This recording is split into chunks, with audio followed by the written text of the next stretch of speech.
आसिला PM किसान योजनार नुआ अपडेट 20 जून रे आसीबो पीएम किसान किस्ती टंका नुआ लिस्ट रे किपरि चेक करिवे निजर नाम आसंतु जानिबा एवं 20 जून रे केउ माने पीएम किसान टंका पाइबे आसंतु जानिबा ए वीडियो माध्यम रे। तेणु वीडियो को आरंभ करने पूर्व आपण समस्त को अनुरोध जो मैंने एपर्यंत आम चैनल को सब्सक्राइब करना आपण मैंने एबे ही आम चैनल को सब्सक्राइब करूँ आउ ए वीडियो को बहुत मात्रा लाइक शेयर कमेंट करूँ। तेज चलतु डेरी न करके आज वीडियो को आरंभ करवा।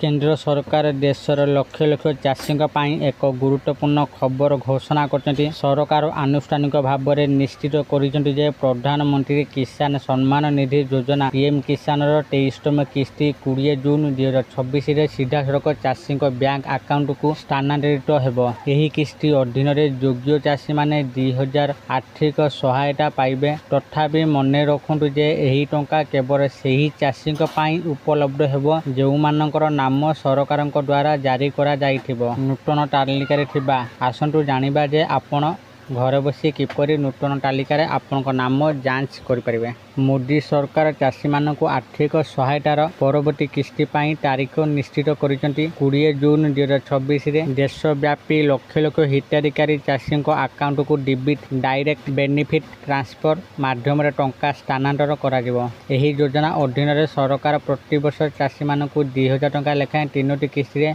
6000 टंका आर्थिक सहायता प्रदान करंती जहा द्वारा सेमाने सेमानकर चाष आवश्यकता पूरण करि परिबे। एठर सरकार नियम उपरे कठोर आभिमुख्य ग्रहण करिसेंति। तेणु टंका पाइबा पूर्व तालिकार आपनक नाम जांच करंतु। सरकार सरकारी पोर्टाल रे एक नूतन एवं संशोधित हिताधिकारी तालिका अपलोड करिसेंति। जेउ चाषी माने सेमानकर इकेवाईसी एवं जमी विहन जांच समाप्त करिनांति सेमानकु एही तालिकार बाद दिया जाय पारे। तेणु आपनक स्थिति जांच करिबा अत्यंत गुरुत्वपूर्ण।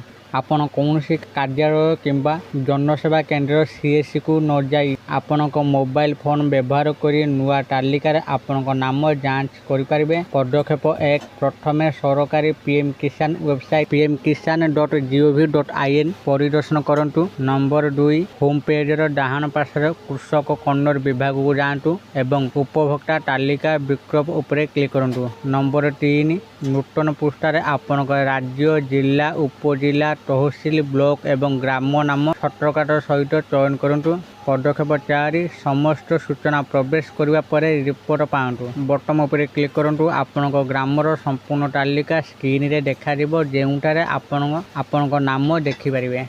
जदि आपनक नाम तालिकार अच्छी किंतु एही दुईटी कार्य असंपूर्ण अच्छी तेबे आपनकर 2000 टंका पाइबार वंचित हेबे। इकेवाईसी पूरण करने बाध्यतामूलक। समस्त हिताधिकारी इकेवाईसी प्रक्रिया समाप्त करने बाध्यतामूलक। आपन ओटीपी माध्यम रे किंबा निकटस्थ सीएससी केंद्र रे बायोमेट्रिक्स द्वारा पोर्टाल परिदर्शन करी एहा करि परिबे। बैंक अकाउंट आधार एवं डीबीटी सहित लिंक हेबा उचित जहा द्वारा सरकारी टंका कौनसी यांत्रिक त्रुटि बिना सीधा सड़क आपनक अकाउंट रे पहुंची परिबो।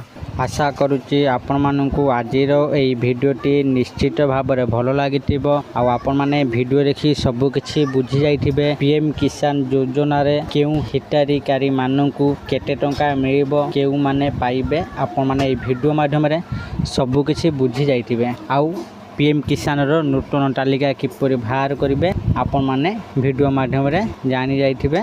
जदि आपण मानकु एई भिडियोटी भल लागि थाए दया करी ए भिडियो को बहुत मात्रा रे लाइक शेयर और कमेंट करजंतु। आउ जे माने ए पर्यंत हम चैनल को सब्सक्राइब करनांती आपण मानकु अनुरोध आपण माने एबे ही हम चैनल को सब्सक्राइब करजंतु। आज पई एटिके फोन देखाबो आउ एक नुवा भिडियो रे सेते पर्यंत मु दीपू आपण मानक थार विदा रहूची। धन्यवाद।